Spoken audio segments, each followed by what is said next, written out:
Did you ever get that sneaking suspicion that something's missing? Well, let's talk about that. One of the neat things I get to do in my calling is to lead commencement. And I put on my fancy academic robes and walk over to the site of the graduation of our seniors. I remember walking over there, and as I looked down at the sidewalk, there in the cracks of the sidewalk were these busy ants and have their little piles of sand and crawling in and out of their holes, industrious.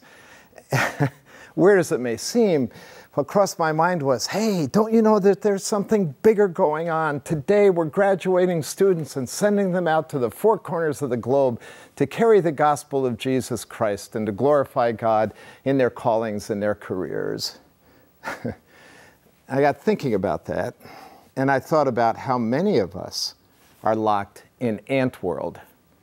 We're just busy about all of our little stuff and somehow miss the point that in God's great global enterprise, phenomenal things are happening, things that are far more strategic than just the busyness of my life. When was the last time you stopped to marvel at the fact that the work of the Holy Spirit is sweeping across South America, that even though your church may not be doing a whole lot, people are coming to know Christ in Africa by the hundreds of thousands, and that the Asian Rim is throbbing with the pulse of the gospel and the advancement of the cause of Christ? When was the last time you prayed for fellow Christians who are being persecuted? When you prayed that God may take your kids and your grandkids and put them into the global enterprise? When was the last time you couldn't wait to write a check to advance the bigger picture of all that God is doing in our world? Or are you locked into ant world? I think about what Paul said in 2 Timothy about Demas, when he wrote that Demas, having loved this present world, has forsaken me.